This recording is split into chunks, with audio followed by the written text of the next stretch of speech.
Otep à tous, bien-aimés frères et sœurs. Encore un autre sommet où les Africains se déplacent en masse. Sommet Russo-Afrique, sommet Sino-Afrique, sommet USA-Afrique, sommet France-Afrique, sommet Corée du Sud-Afrique, ainsi de suite. Il y a beaucoup des Africains qui se plaignent du comportement des Africains. C'est-à-dire que les Africains vont de façon disparate. Ils ne prennent pas une décision ensemble. Ils ne s'entendent pas, ils ne s'asseyent pas sur la même table pour s'entendre et savoir qu'est-ce qu'il faut faire, qu'est-ce qu'il faut demander, qu'est-ce qu'il faut attendre à la fin du sommet. Non. C'est vrai, ce serait l'idéal. Parce que l'Afrique, c'est quand même 54 pays. Et qu'un seul pays, la Chine, qui a un sommet là, du 4, je crois, au 6 septembre, un seul pays, la Chine, convoque tous les États africains. Nous savons que la Chine est le premier investisseur en Afrique actuellement, qu'elle investit des milliards. C'est l'Afrique qui, depuis ces 20 dernières années, a développé, a aidé l'Afrique à avoir quelques infrastructures routières et énergétiques, notamment la construction des barrages hydroélectriques et autres. Et même la nouvelle technologie, les téléphones, les ordinateurs et autres qu'on utilise, c'est moins cher, bon marché, ça vient de Chine. Donc la Chine est un partenaire important pour l'Afrique. Pareil pour la Russie, parce que la Russie, dans le domaine sécuritaire, la Russie a fait beaucoup. C'est elle qui a libéré le Centrafrique, elle a libéré le Tchad, elle a libéré le Mali, le Burkina et le Niger, ainsi de suite. Donc c'est aussi un partenaire important. À ce moment, on peut aller. Mais il y a des pays comme les États-Unis, la France, les autres qui n'ont rien, jamais rien fait pour l'Afrique, qui au contraire profitent toujours de l'Afrique, maltraitent l'Afrique, pillent l'Afrique, contrôlent l'Afrique, dominent l'Afrique, punissent l'Afrique pour tout ce qu'il faut. Ces pays-là, par contre, ces sommets-là, ça n'aurait plus dû avoir lieu parce qu'il y en a eu tellement, surtout par exemple la France-Afrique, il y en a eu tellement, ça n'a rien donné, l'Afrique est toujours au bas niveau et que bon, ce serait bien d'abandonner cette voie de sommet avec la France. Mais, n'en déplaise, je me suis posé la question de savoir pourquoi les Africains sont obligés d'aller tous, au lieu d'envoyer par exemple le président de l'Union africaine qui va aller négocier avec la Chine, au nom de tout le continent. Et ma conclusion, c'est que, mais c'est mieux que ça se passe ainsi pour l'instant. Parce que nous n'avons pas une organisation intercontinentale crédible. Nous n'avons pas une seule organisation intercontinentale crédible. Le Mali aujourd'hui est allé en Chine, mais le Mali va représenter à la fois le Burkina et le Niger. Parce que le Mali est le président, assure la présidence de l'AES, la Confédération des États de l'Alliance du Sahel. Oui.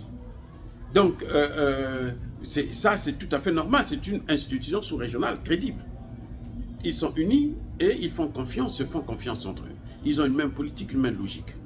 Mais l'Union africaine ne peut pas assumer le rôle que le Mali est en train d'assumer aujourd'hui. Non, l'Union africaine ne peut pas le faire. Parce que, l'Union africaine n'appartient pas aux Africains. L'Union africaine, c'est une institution qui a été créée par les Occidentaux pour contrôler le continent africain. Vous avez vu quand l'Union africaine a été admise comme étant membre du G20, on n'a pas négocié avec les Africains. Un jour comme ça, on a vu, bon, l'Union africaine est maintenant membre du G20. Asseyez-vous là à Moussa Faki au nom des Africains. Alors que Moussa Faki n'a pas le droit de parler au nom des Africains. Mes excuses. Donc, vous voyez, nous n'avons pas une institution crédible. C'est tout à fait normal que les choses se passent comme elles se passent actuellement. C'est tout à fait évident que, comment dirais-je, on ne puisse pas avoir une politique africaine commune. Parce que, et tant mieux d'ailleurs, c'est nettement mieux. Parce que si on avait une politique africaine commune, si ça allait être l'Union africaine qui allait amener cette politique-là à l'étranger, qui allait parler de l'Afrique à l'étranger. Mais imaginez cette Union africaine-là parler de l'Afrique, mais vous allez entendre carrément l'Union européenne parler au nom du continent africain. Oui, c'est une institution qui est financée à plus de 85% par les Européens. Mais celui qui paye les musiciens, c'est celui qui décide la musique que ces musiciens vont jouer. Donc, nous sommes là devant une situation que quelqu'un de sérieux qui comprend un peu bien ce qui se passe en Afrique ne peut pas se poser des questions outre mesure. Ça va de soi. Et c'est mieux. Parce que si les Africains étaient unis, parlaient d'une seule voix, ça devait se passer forcément à travers l'Union africaine. Or, l'Union africaine elle-même est dominée par les Européens. Donc, ils vont nous donner une politique. Imaginez les Européens parler au nom de l'Afrique en Russie, mais ils vont tout boycotter. Ils vont tout boycotter. Ou bien aller en Chine, ils vont demander aux Chinois les investissements que vous faites, par exemple, en RDC, il faut que ça passe par la France, il faut que ça passe par la Belgique avant d'arriver en RDC, et la Belgique va prendre sa part. Et le Congo ou l'Afrique va payer les prix. Non, c'est une évidence qu'on soit dans cette situation-là. Et c'est mieux pour l'instant. Parce que ce qui est en train de se passer actuellement, c'est qu'on n'a pas une politique africaine commune. On ne peut pas avoir la possibilité de s'asseoir ensemble pour mener une même politique. Deuxième des éléments, des choses, c'est que les pays africains ne s'entendent pas. Les pays africains, et la majorité des pays africains n'ont pas encore compris que le grand problème pour l'Afrique, c'est son indépendance et sa souveraineté. Le grand problème de l'Afrique, c'est la sécurité.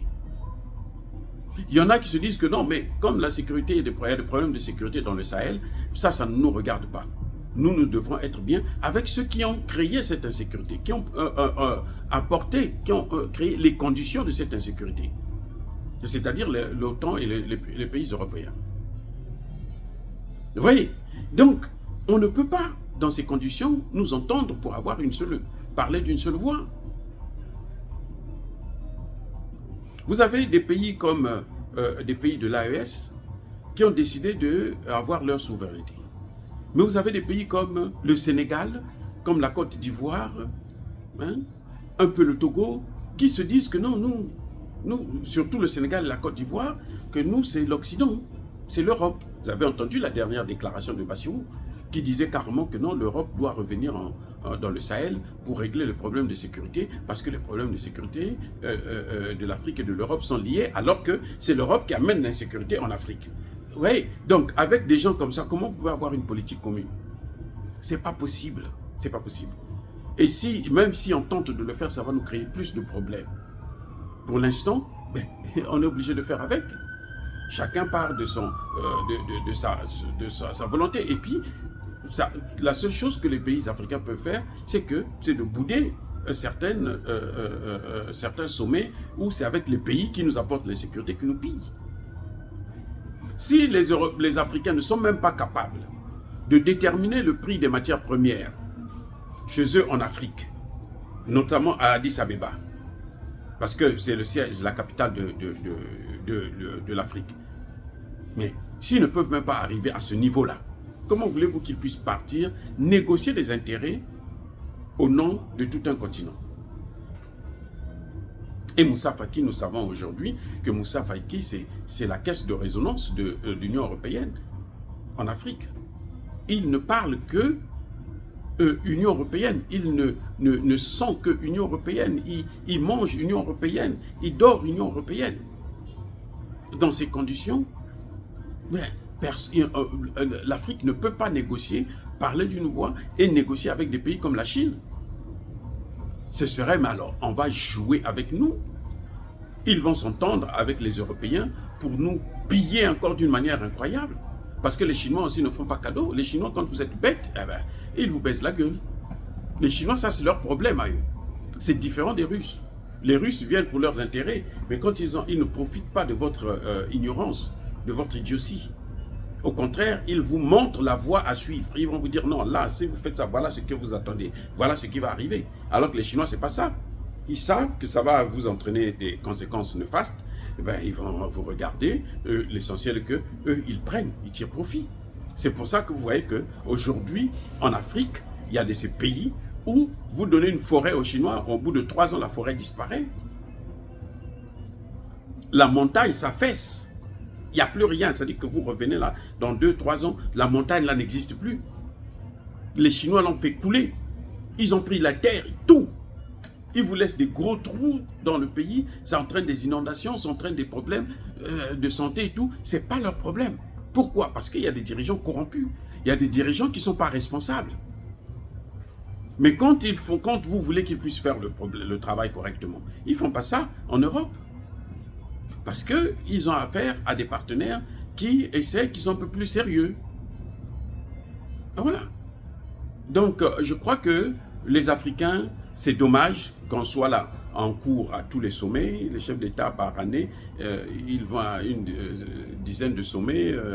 Ça n'a aucun sens. Mais pour l'instant, la conséquence, la cause plutôt de cette situation, c'est le fait que l'Union africaine n'existe pas. L'Union africaine n'est pas crédible. L'Union africaine n'est pas représentative des pays africains ou surtout des populations africaines. Surtout pas. À la rigueur, ils peuvent représenter quelques chefs d'État, mais ils ne représentent pas les populations africaines. Et ça, c'est dommage. Dire cela, c'est inciter à la haine ou à la violence. Non, il y a ma colère, il y a ma lèvre. Encore une fois de plus, bien-aimés frères et sœurs, soyez bénis, abondamment bénis par le Dieu de Kémite et par nos ancêtres évangélisés. Mais que tous ceux qui persécutent le continent africain, le pillent et le déstabilisent, qu'ils soient noirs, blancs, chinois, arabes, juifs, indiens, qui qu'ils soient punis, maudits, foudroyés, neutralisés, écrasés, effacés par le Dieu de Kémite et par nos ancêtres évangélisés. Vive l'Afrique éternelle, je dis et j'assure.